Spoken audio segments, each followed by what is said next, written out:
முனைவர் ஆ.க. பெருமாள் அவர்கள் நாகர்கோயில் பகுதியில் வாழ்பவர். அறிஞர் அண்ணா கல்லூரியில் தமிழ் துறையில் பணியாற்றி ஓய்வு பெற்றவர்.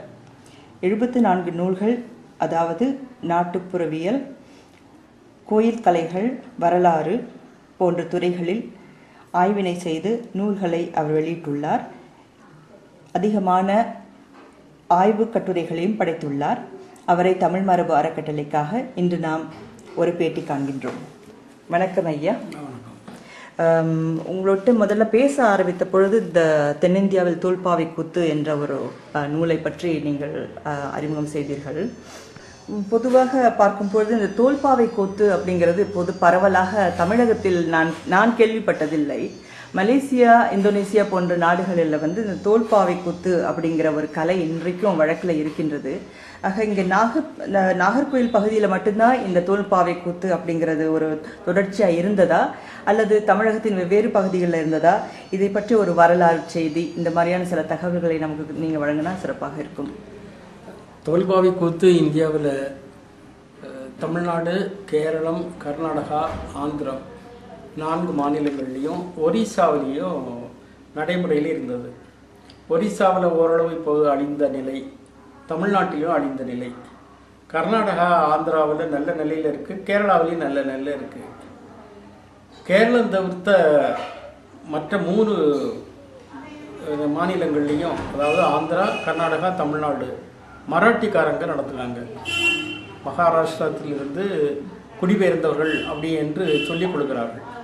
தமிழ்நாட்டில் தஞ்சாவூர் தான் இதனுடைய மையமாக இருந்தது.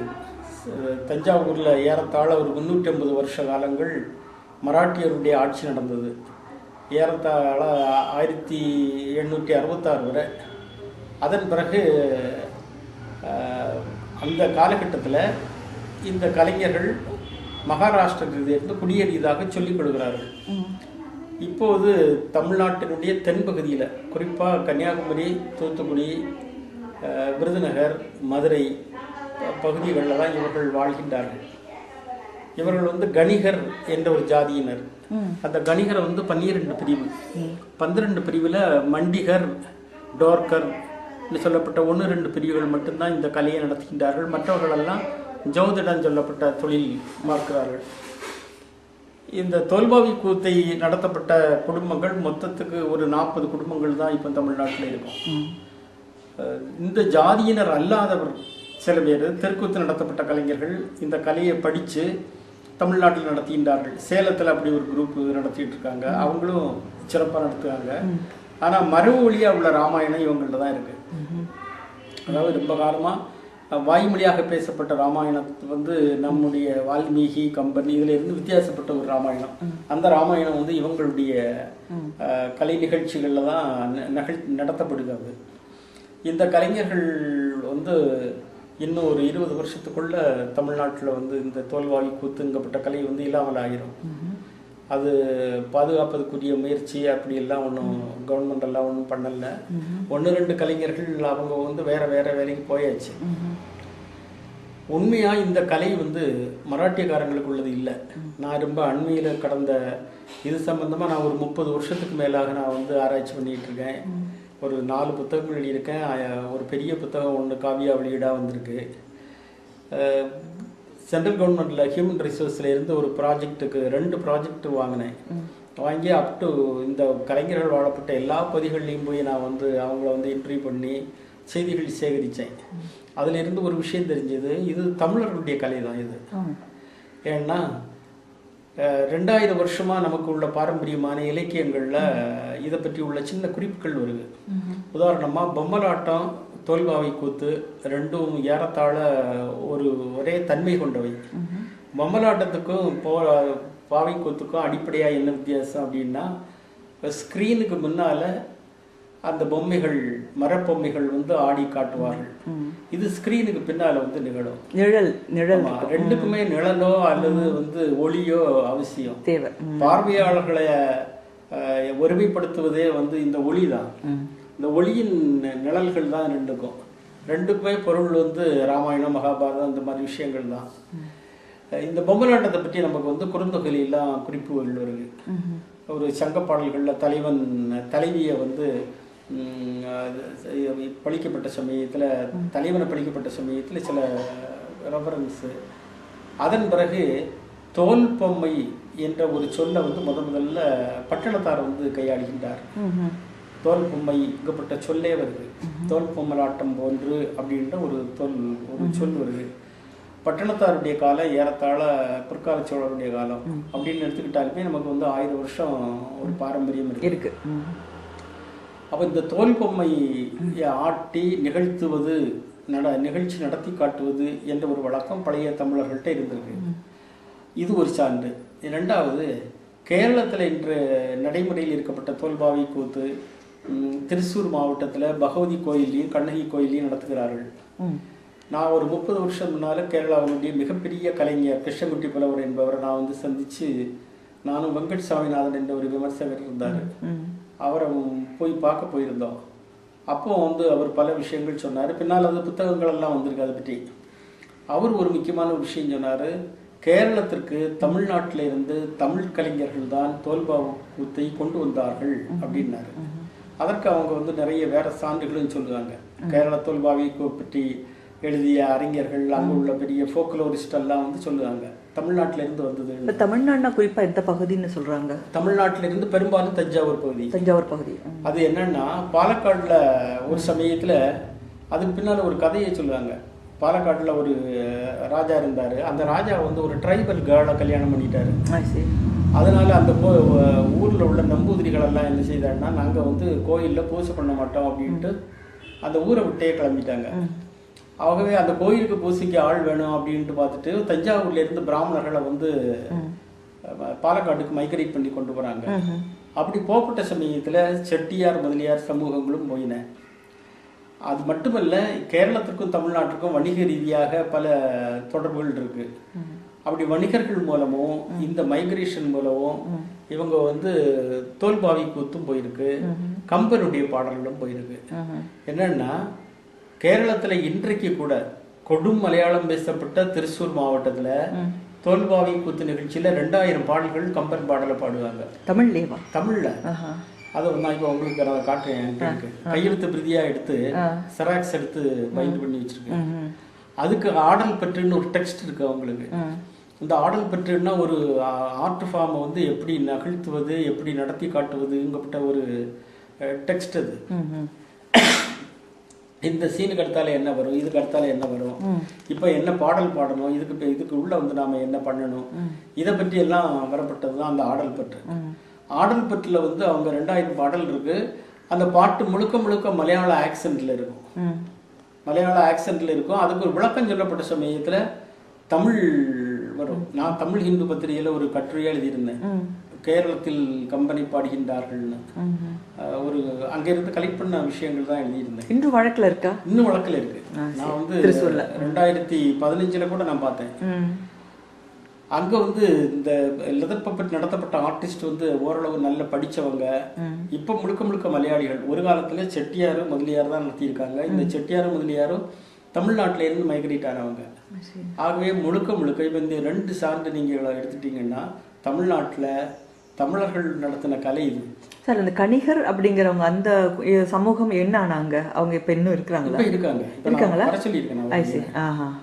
அப்ப இந்த ஆர்ட் ஃபார்மை வந்து இந்த கணிகர் படிச்சு அவன் நடத்த ஆரம்பிச்சிருக்கான். அதாவது நாம வந்து தெலுங்குக்காரனுடைய கலையை நடத்திட்டு இருக்கோம். கன்னடக்காரனுடைய கலையை படிச்சு நடத்திட்டு இருக்காங்க. ஒரு மாநிலத்துக்குள்ள கலையை இன்னொரு மாநிலத்தார் வந்து படித்து அதை வந்து நடத்துவதுங்கப்பட்டது வந்து சாதாரணம். நாட்டுப்புற கலைகள்ல நமக்கு தமிழ்நாட்டில் மொத்தம் எடுத்துட்டீங்கன்னா, தெலுங்கோடு சம்பந்தப்பட்ட கலைகள் வந்து ஒரு 15-20 கலைகள் இருக்கு. அவங்களுடைய கான்ட்ரிபியூஷன் கூடுதல். உதாரணமா சார், தேவராட்டம் இருக்கு. தேவராட்டம் முக்கியமானது. அவன் தெலுங்குக்காரன் தான் இன்னும் தேவராட்டம் ஆடிக்கிட்டு இருக்காங்க. இது மாதிரி லாவணி, பகல் வேஷம், இது எல்லாமே வந்து தெலுங்கோடு சம்பந்தப்பட்ட கலைகள் தான். கன்னடத்தோடு சம்பந்தப்பட்ட யட்சகானா இருக்கு.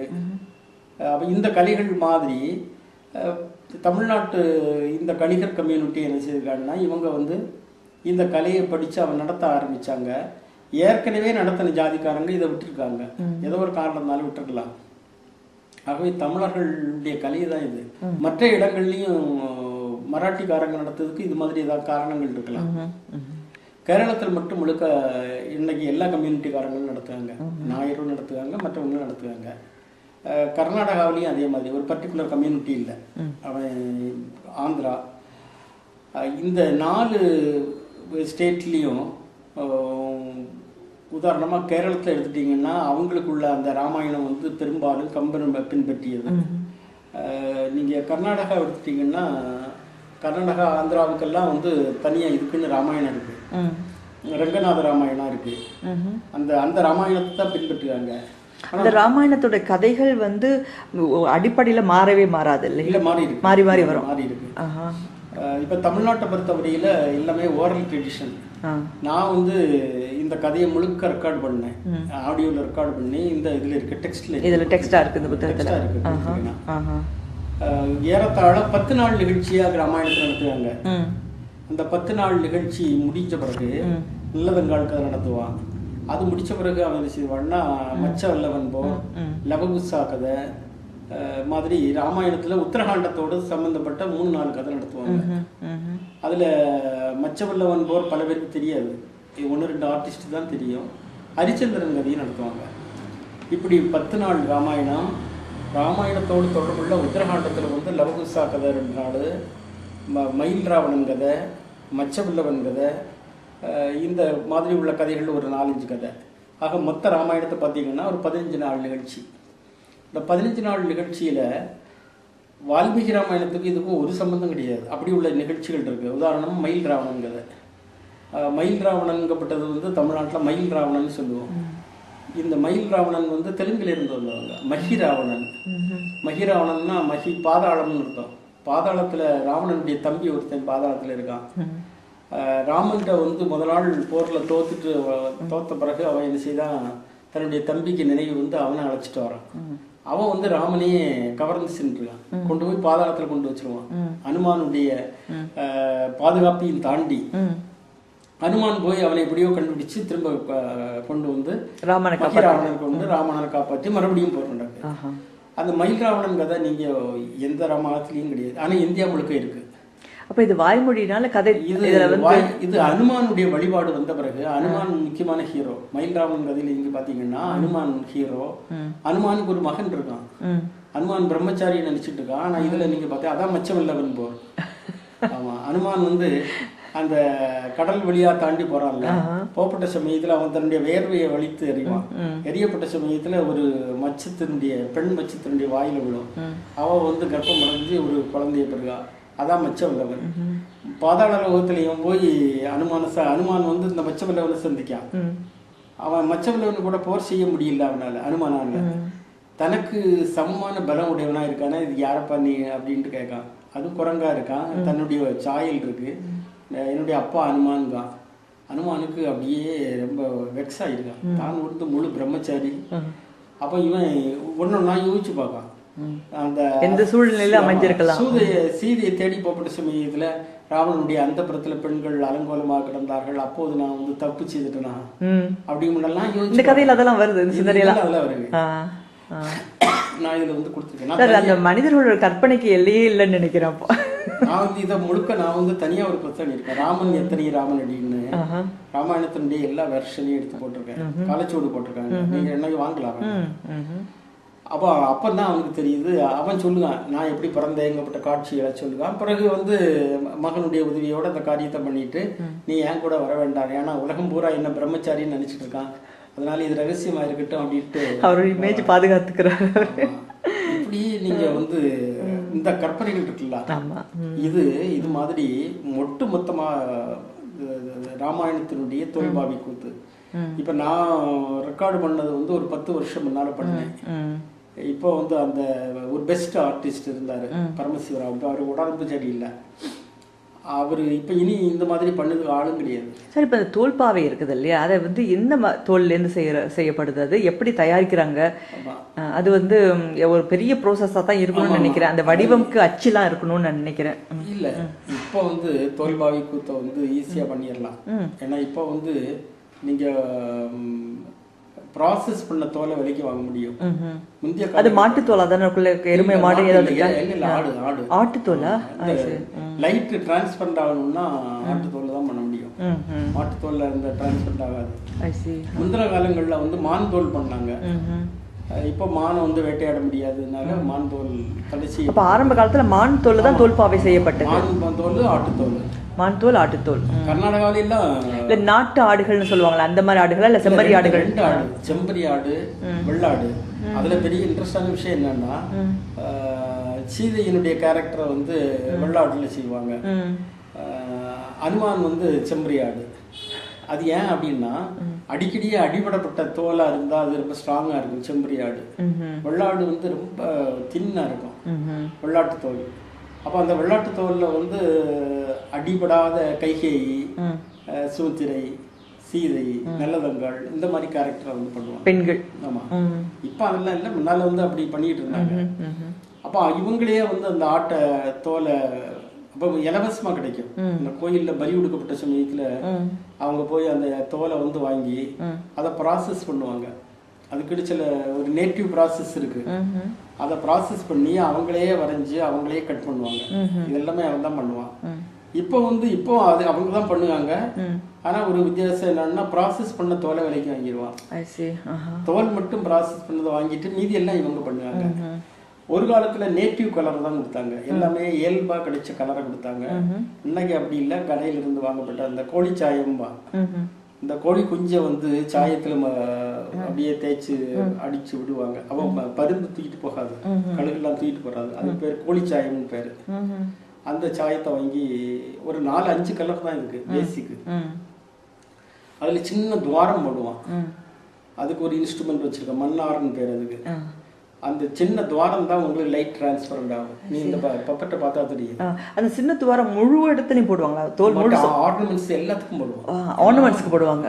ஆர்னமெண்ட்ஸ் மட்டுமல்ல, மற்றபடியுமே செப்பல்ஸ் மாதிரி போட்டிருக்கப்பட்டது, இந்த இடுப்பு பகுதி.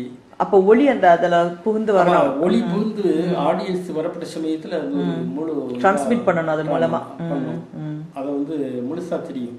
அப்படி தெரியும்படியா அவங்க வந்து பண்ணுவாங்க. ஒரு காலத்துல வந்து அவன் மைக்கு கிடையாது. இப்ப நமக்கு வந்து தமிழ்நாட்டுல காமராஜ் பீரியட்ல தான் பரவலா கரண்ட் வருது, 50ஸ்க்கு பிறகு. அதுக்கு முன்னால வந்து டவுனுக்குள்ளதான் இருக்குது. அப்படி கரண்ட் வர்றதுக்கு முன்னால அவன் வந்து எண்ணெய் விளக்க தான் பயன்படுத்தினான். பின்னக்காய், ஆமணக்கழு, இந்த மாதிரி எண்ணெயினுடைய விளக்கு. 2வது காலகட்டம் பெட்ரோமாக்ஸ் லைட்டு. 3வது வந்து மின்சார விளக்கு. இப்போ எல்இடி, இந்த சிஎஃப்எல் எல்லாம் போட்டு பண்ண ஆரம்பிச்சிட்டாங்க. கேரளாவில் ஸ்டில் நான் இப்போ வந்து எண்ணெய் விளக்கு தான். 9 தேங்காய் மூடி இருக்குல்ல, தேங்காய் மூடியில எண்ணெயை விட்டு அதுல திரிய போட்டு 9 மூடி போட்டு ஒடிய வரிசையா வச்சுக்கிட்டு அதுல வந்து பப்பட்டை பண்ணுவாங்க. அது கேரளாவில் மட்டும். மற்றபடி எல்லா இதுலேயுமே இன்னும் ட்ரெடிஷ்னலாக உள்ள நிலையெல்லாம் மாறி இவங்கெல்லாம் மாறியாச்சு. சார், இந்த கதைகள் பார்க்குற போது நல்லத்தங்காள் கதை வந்திருக்கு, ராமாயணம் கதை இருக்குது, இந்த மாதிரி கதைகள் நீங்கள் சொன்ன போல். இப்போ நான் மலேசியாவில் அண்மையில் கூட அந்த தேசிய அருங்காட்சியகம் இருக்குல்ல மலேசியாவில், அங்கே போயிருந்த போது இந்த தோல்பாவை இந்த பொம்மைகளில் வந்து மாடர்ன் வடிவங்கள், அதாவது இப்போ பிரைம் மினிஸ்டர் இருக்காங்க இல்லையா, அவங்களுடைய வடிவங்கள் எல்லாம் செய்திருக்கிறாங்க.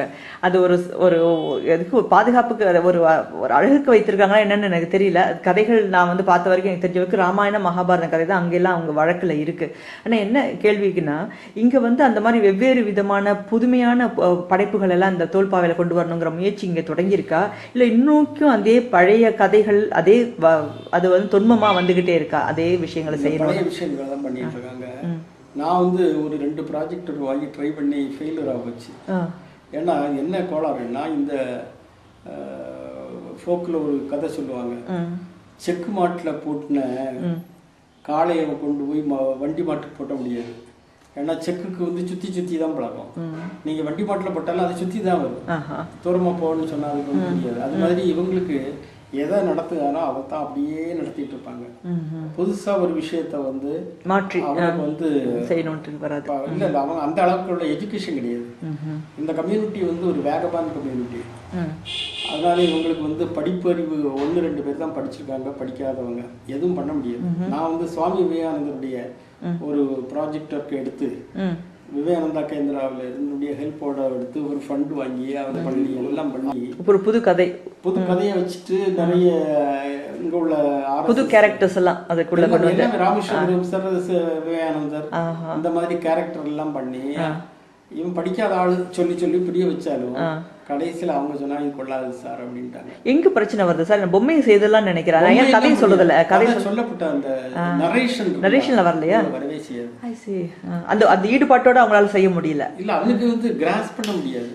முக்கியமா என்ன காரணம்னா, இப்ப தெற்குத்துல வந்து படிச்ச ஆர்டிஸ்ட் நிறைய வந்திருக்காங்க. இப்போ ஃபார் எக்ஸாம்பிள் தெற்குத்துல நாமசாமி வந்து பாஞ்சாலி சபதத்தை எடுத்து வச்சுட்டு சக்சஸ்ஃபுல்லா பண்ணியிருக்காரு.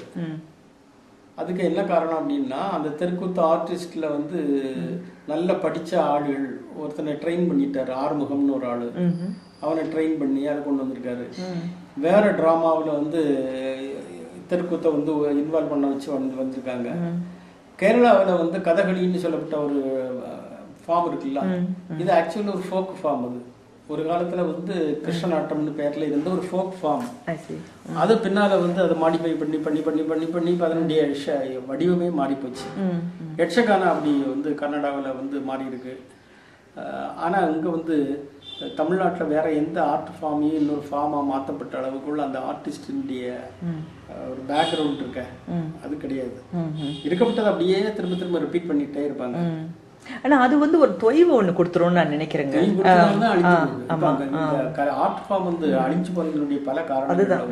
அதுல புதுமை இல்லாம போறது, புதுமை புகுத்தப்படுற போது அது வந்து ஒரு வளரும் இல்லையா, வளரும் சொல்லலாம். இப்ப சேலத்துல வந்து அவங்க வந்து ட்ரை பண்ணாங்கிறது கூட அவங்களும் வந்து ட்ரெடிஷ்னலா உள்ள விஷயங்களை தான் பண்ணுவாங்க. அவங்களும் வந்து புதுசா வந்து ஏதாவது மாடர்ன் ஃபார்மை வந்து பண்ணலாம். நான் இப்ப வந்து மற்றபடி டிவியில எல்லாம் மலேசியன் அந்த இதெல்லாம் பார்த்திருக்கேன்.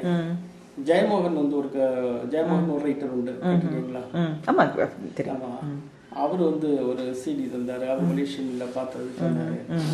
இப்ப உலகம் பூரா வந்து உள்ள பிளே இதுதான் ஆர்ட் தான். இது இந்த லெதர் பப்பெட் வந்து உலகத்துல எல்லா கண்ட்ரிலயும் இருக்கு. செகண்ட் முயற்சி பண்ணிருக்காங்க. பண்டைய ஒரு பழமையான ஒரு கலை விஷயமா தான் இருந்திருக்கணும். வந்து சைனாவில தான் வந்தது அப்படின்னு ஒரு கதை இருக்கு.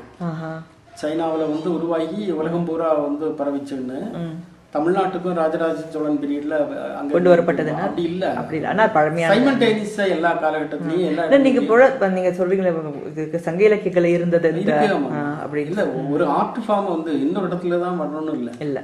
ஒரே ஆர்ட் ஃபார்ம் வந்து சைமல்டேனியஸா வந்து வரலாம். அது மாதிரி கஜாகிஸ்தான் வந்து வேர்ல்டுலயே சென்டரா இருக்கு லெதர்பப்பெட்டுக்கு. ஜெர்மன்ல செகண்ட் வேர்ல்ட் வார் டைம்ல பண்ணியிருக்காங்க.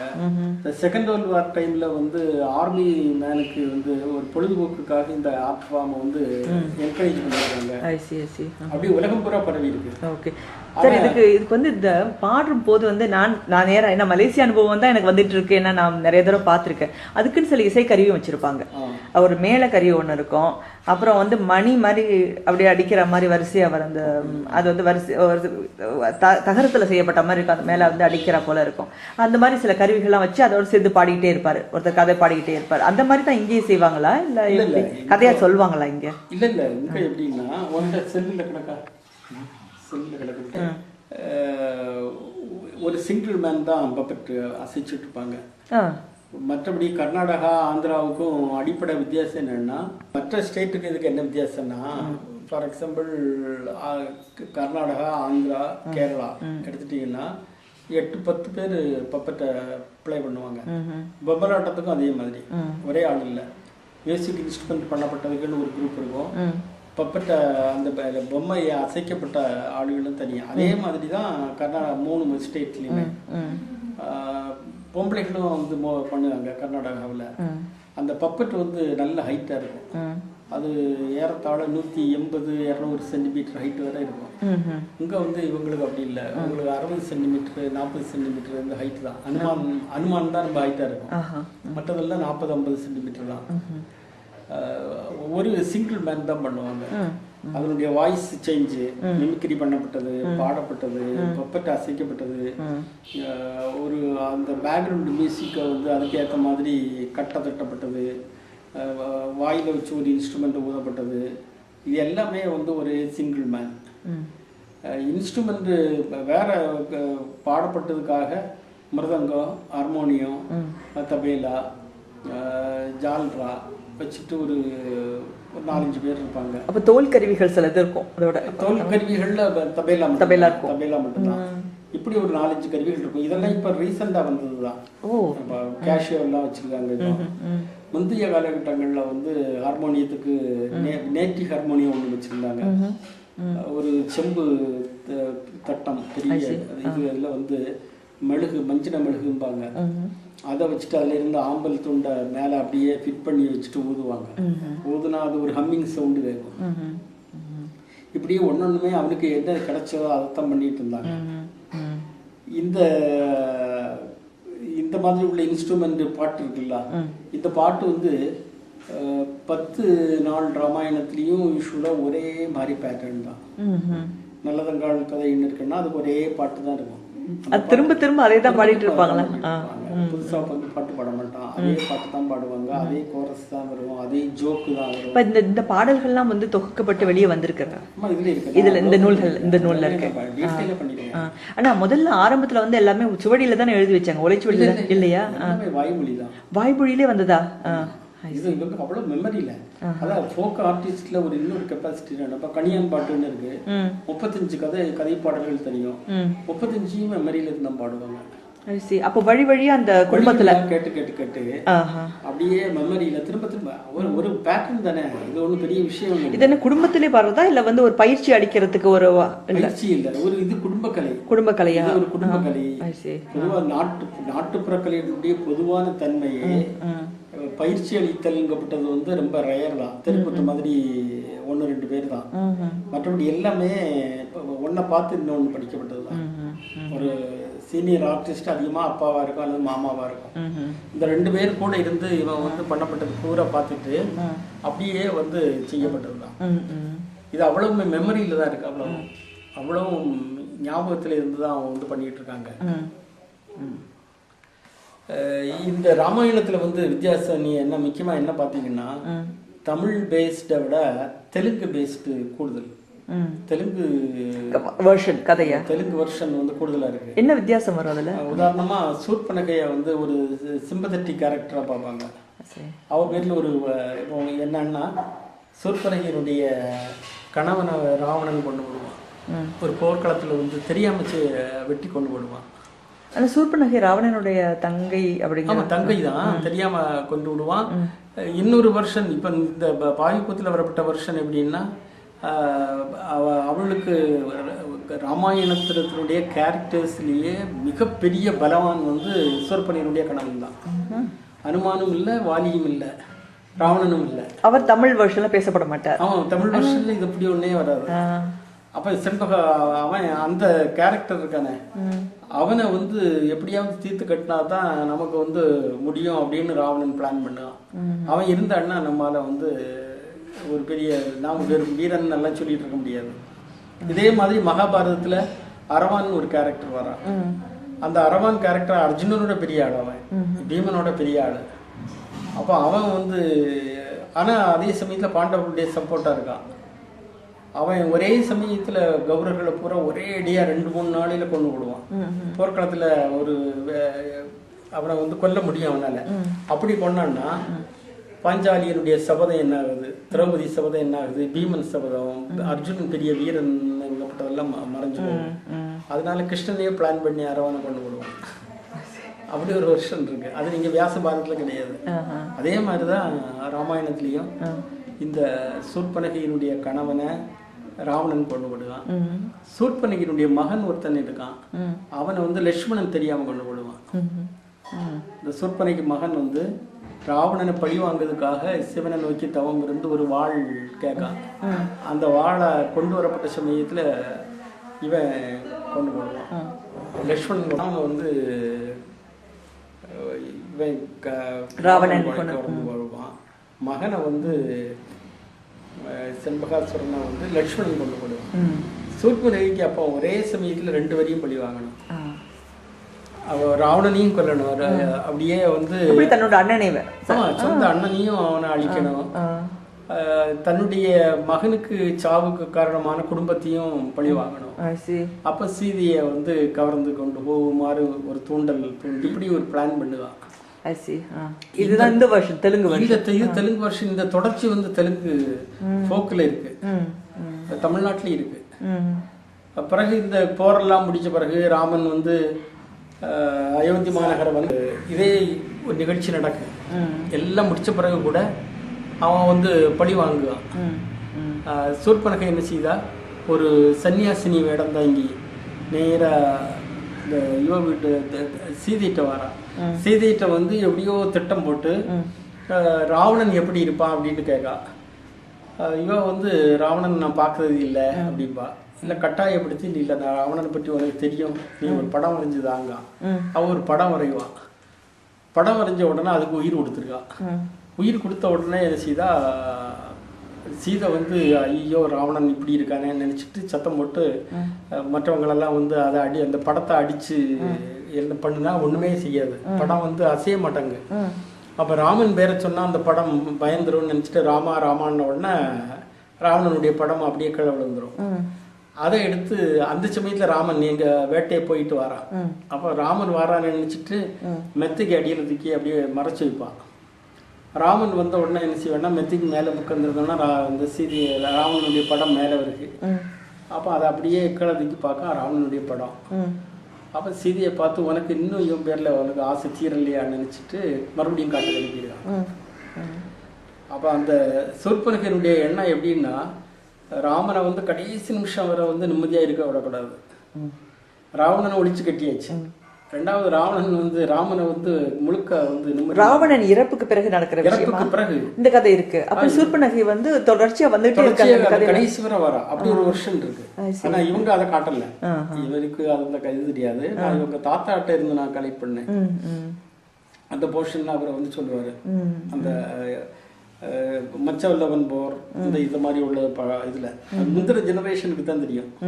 இந்த அது பதிவாக்கப்பட்டிருக்கா இந்த நூல்ல இருக்கு சார். இந்த எனக்கு என்னன்னா, இந்த கலை முதல்ல நீங்க சொன்னபோது சொன்னீங்க, இந்த கலை வந்து கொஞ்சம் கொஞ்சமா படிப்படியா குறைஞ்சிட்டு வருதுன்ட்டு. பல்கலைக்கழகங்கள் இதை பாடமா நடத்துற ஏதாவது பல்கலைக்கழகங்கள் இருக்கா? இல்ல இல்ல இல்ல இல்ல இருக்கு. எம்ஏ ஃபோக்லோர் ஒரு இருக்கு, அது இப்போ மதுரையில இருக்கு. அதாவது தோல்பாவை உருவாக்க பயிற்சி அந்த மாதிரிலாம் பண்ணல. முதல்ல முன்னால அப்படி ஒரு சென்டர்ல வச்சு பண்ணினாங்க. இப்போ அதை பத்தி எல்லாம் இல்லை, எதுவுமே இல்லை. அந்த இந்த பப்பற்றை பற்றி உள்ள ஒரு ஒரு சின்ன ஆர்டிகிள் கூட சிலபஸ்ல இல்லை மொத்த தமிழ்நாட்டில். எதுவுமே இல்லை. என்ன காரணம் இதை வைக்கல பாடத்திட்டத்துல? பல பேருக்கு தெரியவே செய்யாது, இதை பத்தி ஒரு அறிமுகம் இல்லை. இப்ப நான் இந்த புக்கு வந்து தொடர்ந்து ஒரு 30 இயர்ஸா நான் எழுதிட்டு இருக்கேன். தினமணி, ஹிந்து இந்த பத்திரிகையில் எழுதிட்டு இருக்கேன், இன்டர்வியூ கொடுத்துட்டு இருந்திருக்கேன். அப்படின்னாக்க இது வந்து மறைந்து வருகின்ற கலைகளை உண்டுன்னு சொல்லலாமாப்பா? ஆமா, மறைஞ்சு இன்னும் 20 இயர்ஸ்ல அழிஞ்சு போகக்கூடிய ஒரு கலை. ஆமா, அது வருத்தத்தக்க ஒரு விஷயம் தான். அதுக்கு பிறகு நீ ஒரு ஃபியூச்சர்ல இப்ப இவனுக்கு ஃபியூச்சருக்கு பிறகுலாம் அந்த கலையை எல்லாம் அழிஞ்சு போகும். ஆனா பல்கலைக்கழகத்துல ஒரு பாடமா இருந்ததுனாக்கா இதை ஏதாவது ஒரு வகையில வந்து ஒரு அறிவு தளத்துல ஒரு வகையில கொண்டுட்டு வரலாம். அந்த கலை பண்பு கலை அப்படிங்கிற வகையில நாட்டுப்புற கலைன்னு சொல்லிட்டு இவங்க ஃபோக்லோர்னு ஒரு பேப்பர் இருக்கு. அது சும்மா ஒரு 35 மார்க் வாங்கிருக்க வேண்டி சும்மா ஏதோ ஒரு சில தியரியை படிச்சுட்டு அப்படி நம்ம எதிர்பார்ப்பு என்னன்னாக்கா அந்த பாடத்தை படிச்சு முடிச்ச பிறகு அவங்களால இந்த பொம்மைகளை உருவாக்க முடியும், அதை பற்றி பேச முடியும், அதை வந்து பாடி காட்ட முடியும் அப்படிங்கிற வகையில் அந்த பாடம் அமைஞ்சிருந்தா நல்லா இருக்கும். அதற்கான வாய்ப்பு இல்லை. ஓகே, அப்படின்னாக்க நிச்சயமா நான் நினைக்கிறேன் இப்ப அரசு வந்து இந்த விஷயத்துல கொஞ்சம் அவங்க வந்து கவனம் எடுத்து தமிழ்நாடு கவர்மெண்ட், கேரளா கவர்மெண்ட், கர்நாடகாவை நீங்க கம்பேர் பண்ணாங்கன்னா தமிழ்நாடு கவர்மெண்ட் ரொம்ப பலவீனமானது இந்த விஷயங்கள்ல. அதாவது எக்ஸ்பர்ட்டை வச்சு இதை பண்ணணும் அப்படிங்கப்பட்டதெல்லாம் பண்ணல. அப்படி 2-3 அமைப்புகள் இருக்கு, இயலிசி நாடகம், தென்னக பண்பாட்டு மையம் எல்லாம் இருக்கு. எக்ஸ்பர்ட் கிடையாது, அந்த ஆர்ட்டை பற்றி எதுவுமே தெரியாத ஆளுகள் உட்கார்ந்துருப்பாங்க. அந்த மாதிரி கொண்டு வரும்பொழுது சரியா முறையான வகையில நம்ம அதை கொண்டு வர பாதுகாக்கிற ஒரு வழிமுறையை செய்ய முடியாது. தியோரிட்டிக்கலா கொஞ்சம் பேசிட்டு போகலாமே தவிர சும்மா இப்ப நான் வந்து ரெக்கார்டு பண்ணி வைக்கேன். அப்புறம் எனக்கு இந்த தமிழ்நாடு கவர்மெண்ட் ஒரு ஃபண்டு தந்தாங்க. நான் அந்த புக் இருக்கு, நான் காட்டுறேன். மொத்த தமிழ்நாட்டில் உள்ள எல்லா ஆர்ட் ஃபார்மையும் கலெக்ட் பண்ணி ஒரு என்சைக்ளோபீடியா போடுறதுக்கு ஒரு 5 lakhs தந்தாங்க. அதுக்கப்புறம் ஒரு 1 lakh தந்தேன், 2 lakhs தந்தேன், 7 lakhs வாங்கினேன். மொத்த தமிழ்நாடு பூரா நான் வந்து ஒரு 3 years ஒரு அலைச்சி ரெக்கார்ட் பண்ணோம். நானும் ராமச்சந்திரன் ஒரு ஆள், சேவியர் காலேஜில் உள்ளவங்க பண்ணி ஒரு என்சைக்ளோபீடியா தமிழ்நாடு கவர்மெண்ட் போட்டிருக்காங்க. அது புக்காக போட்டிருக்காங்க. 100 ஆர்ட் ஃபார்மை கலெக்ட் பண்ணோம். 100 நடனம், கூத்து, இந்த மாதிரி எல்லாமே நாங்க நேர்ல பார்த்தோம். நேர்ல பார்த்து அதை வந்து ஆடியோவிலையும் வீடியோவிலையும் ரெக்கார்ட் பண்ணோம். ரெக்கார்ட் பண்ணி இப்ப சேவியர் காலேஜ் சென்டர்ல இருக்காது அதனுடைய அது பூரா. நாங்க ரெக்கார்ட் பண்ணது வந்து 2003 வாட்டில் இருக்கும். இப்ப நாங்க வந்து 14 வருஷம் 13 வருஷம் முடிஞ்சு போச்சு. நாங்க ஒரு 2 ஆண்டுகளுக்கு முதல்ல போயிருந்த போது பார்த்தேன், நிறைய கேசட்ஸ்லாம் இருந்தது. ஆமா, அது நாங்க பண்ணதுதான். நல்ல பாதுகாப்பா இருக்கு. அது டிஜிட்டல் வெர்ஷனா பண்ற சில வேலையை ஆரம்பிச்சிருக்கதா அங்க ஒரு நண்பர் ஒருத்தர் சொன்னார். ஆனா அது முழுமையடைஞ்சா நல்ல அருமையா இருக்கும், பண்ணிடுவாங்க. அதான் அந்த இப்ப தமிழ்நாட்டுல மொத்தமா நாட்டுப்புற கலைகள் இது அப்படின்னா இவங்கள்ட்ட மட்டும்தான் இருக்கு ஒரிஜினல் ஃபார்ம். இப்ப சினிமாவுக்கு வேண்டி அவன் வந்து ஒரு வேற மாதிரி எல்லாம் பயன்படுத்துவாங்க. அந்த மாதிரி தான் டிவியில எல்லாம் வந்து பல இது டாக்குமெண்டேஷன்லயே காட்டப்பட்டதே ஒரு ராங் வெர்ஷன். ஒரிஜினலா வந்து அவங்கள்ட்ட வந்து கலெக்ட் பண்ண அந்த விஷயங்கள் மட்டும் இருக்கு.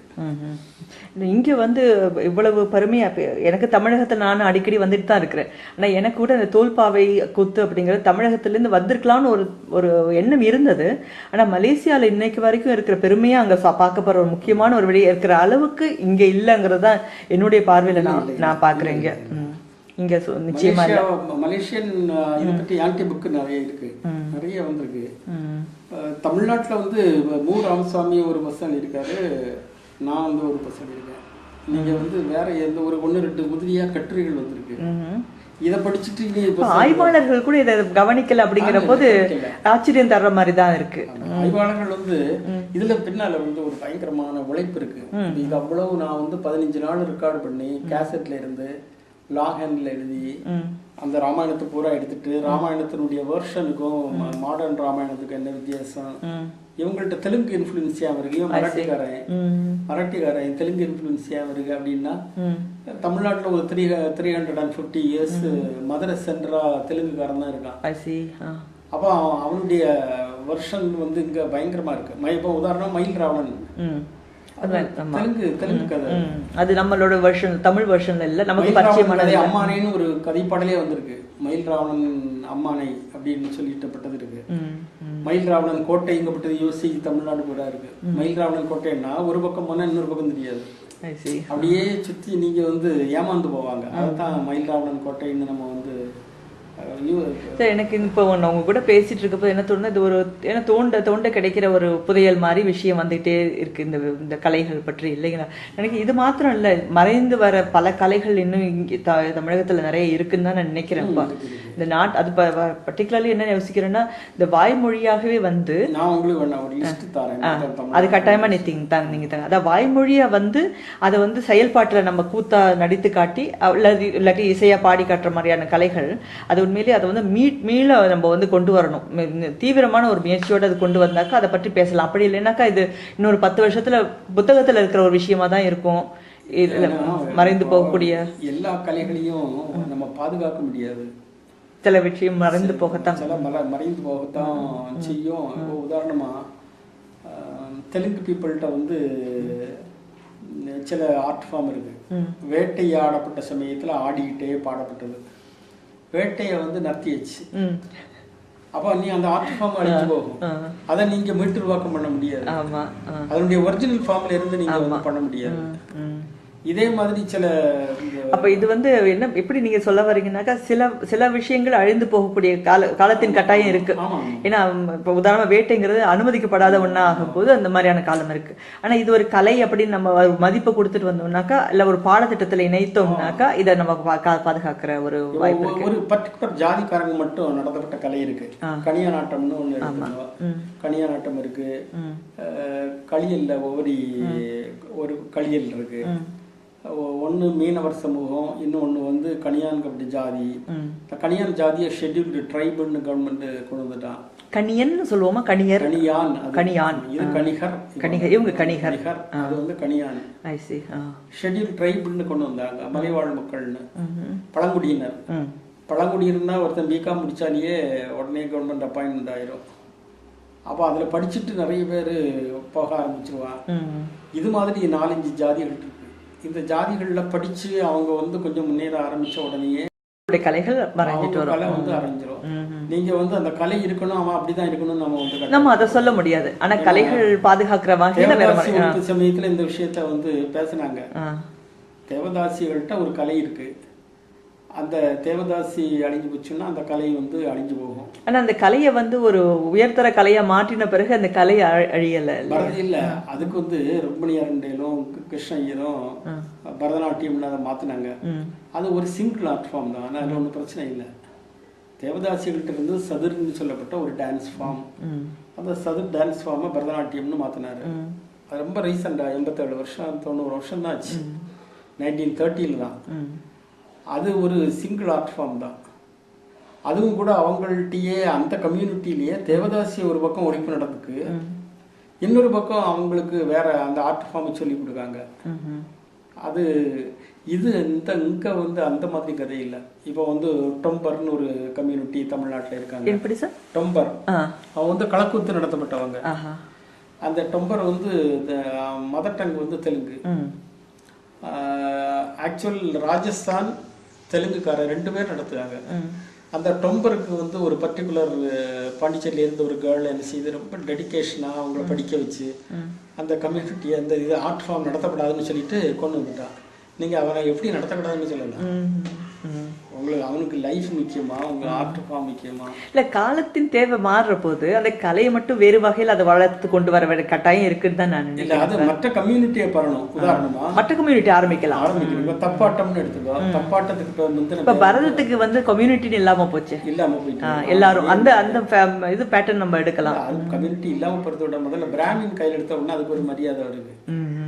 இப்போ பறையாட்டம்னு ஒன்று இருக்கு. அதாவது சமூகத்துல உயர்மட்டத்துல இருக்கிறவங்க அந்த கலையை எடுத்த பிறகு மரியாதை.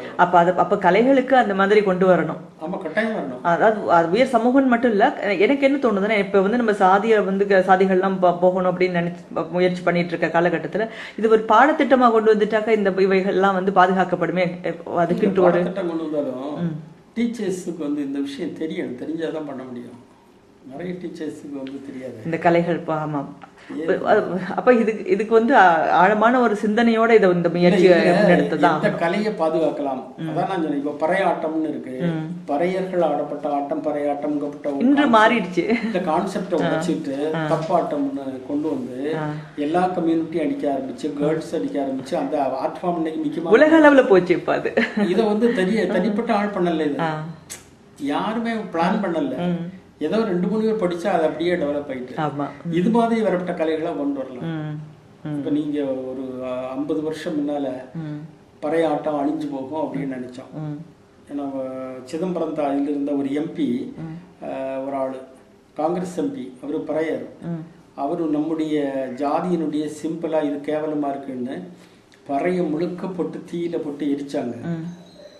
பறை எரிப்பு போராட்டம்னு சொல்லிட்டு அவருக்கு பேர் ஞாபகம் இல்லை, ரொம்ப பழைய ஆளு, இறந்து பண்ணாரு. அந்த அவர் இப்போ வந்து இருந்திருந்தா அவர் கற்பனை பண்ண முடியாது. அவர் இந்த உலக அளவில் ஆடப்படுற ஒரு என்ன காரணம்னா எல்லாருமே ஆட ஆரம்பிச்சாச்சு. இப்ப எல்லா கம்யூனிட்டியும் அதை வந்து தேவர், நாடாரு, எல்லா கம்யூனிட்டியும் கிறிஸ்டியன்ஸ், அயல்நாட்டவரும் அப்படி ஆயிடுச்சு. அது ஒரு முக்கியமான இதாயாச்சு. தமிழ்நாடு முழுக்க அது வந்து பறந்து. இதே மாதிரி நீங்க ஆர்ட் ஃபார்மை கொண்டு வரலாம். ஆமா, அப்படி ஒரு 10 ஆர்ட் ஃபார்மை கொண்டு வந்தா இதுதான் சரியான முறையா இருக்கும் நான் நினைக்கிறேன். இதுதான் சரி. நீங்க யூனிவர்சிட்டி வந்து ஒரு விஷயத்தை பாதுகாக்கணும் அப்படிங்கிறது நம்பிக்கை. எல்லா சமூகத்தோட அங்கீகாரமும் அதுக்கு அமைஞ்சிருச்சுனாக்கா அது வந்து விருப்பமும். பரதநாட்டியம் வந்து கிருஷ்ண ஐயர், ருக்மணி அரண்டேல் அவங்க 2 பேரும் கொண்டு வந்து கலாக்ஷேத்ராவில் அதுக்கு ட்ரைனிங் கொடுக்காங்க. முதல்ல வந்து பரதநாட்டியத்தை சொல்லி கொடுக்க ஆரம்பிச்சு நிறைய அங்கே உள்ள பிராமின் கேர்ள்ஸ் தான் முதல்ல போயிட்டு இருக்காங்க. படிக்க ஆரம்பித்த பிறகு அது ஒரு உலக அந்தஸ்து இருக்கு. அந்த சதுரனுடைய நுட்பங்கள் எல்லாமே இதில் வந்து கொண்டு வந்துருக்காங்க. அதே மாதிரி ஆர்ட் ஃபார்ம் கொண்டு வரலாம். இப்போ இந்த ஆர்ட் ஃபார்மை வந்து இதே மாதிரி பண்ணலாம். கவர்மெண்ட் வந்து ட்ரைனிங் கொடுத்து அதை வந்து படித்தவங்கள வச்சு இந்த ட்ரெடிஷ்னல் கதையை வச்சு மாடர்ன் இன்ஸ்ட்ருமெண்ட்டோட பண்ணலாம். நிச்சயமாக அதுக்கு தான் இந்த மாதிரி பதிவுகள் தமிழ் மரபு அறக்கட்டளை ஏன் செய்கிறோன்னா, இதை வந்து பார்க்குறவங்களுக்கு இதை ஒரு ஆர்வத்தை உண்டாக்கலாம். இப்போ யங்ஸ்டர்ஸ்க்கு வந்து அவங்களுக்கு ஒரு மைண்ட் செட் அப்படிங்கிறது வந்து ஒரு வட்டத்துக்குள்ளே இருக்க மாட்டாங்க. அவங்களுக்கு எல்லா புதுமையான விஷயங்களும் அவங்க முயற்சி பண்ணி பார்க்கணுங்கிற ஆர்வம் வரலாம். அப்போ அந்த வகையில் இந்த தோல்பாவே நான் நினைக்கிறேங்க சார், அது வந்து அவங்களுக்கு ஒரு ஆர்வம் வரும். இதை ஒரு முயற்சி பண்ணலாம், இந்த துறையில் நம்ம ஒரு ஆர்வத்தோடு ஈடுபடலாம் அப்படிங்கிற மாதிரி ஒரு எண்ணம் வரும். உலகளாவிய அளவுலையும் இப்போ அதாவது தமிழ் கலைகள் அப்படிங்கிற வகையில் வந்து இதுவும் ஒரு பாரம்பரிய கலை அப்படிங்கிறது வந்து அவங்களுக்கு வந்து எடுத்து செல்கிற ஒரு கட்டாயம் நமக்கு இருக்குன்னு நினைக்கிறேன். அந்த வகையில் நீங்கள் இந்த நூல் எனக்கு பார்க்கும்பொழுது மிக முக்கியமான ஒரு நூலாக தான் இருக்குது. ரொம்ப அரிய பணியை செய்திருக்கிறீங்க. மற்ற ஏனைய நூல்களை எனக்கு நீங்கள் காட்டுங்க, அந்த நூல்களையும் நான் பார்க்கணும். இந்த பேட்டியை நீங்கள் வழங்கியமைக்காக எனக்கு மிக்க நன்றி சார். ஒரு பெரிய ஒரு நான் நினைக்கிறேன் நீங்கள் இந்த நாட்டுப்புறவியல் அப்படிங்கிற வகையில் ஒரு மிகச்சிறந்த ஒரு விஷயத்தை நீங்கள் செய்து சாதிச்சிருப்பீங்கன்னு நினைக்கிறேன். அதற்கு வந்து மரபு பாதுகாவலர்கள் அனைவரும் சார்பிலும் உங்களுக்கு நான் ஒரு நன்றியை தெரிவித்துக் கொள்கின்றேன். ரொம்ப நன்றி உங்களுக்கு இந்த பதிவுக்கு நீங்கள் சம்மதித்ததுக்கு முதல்ல நன்றி. வணக்கம். நன்றி.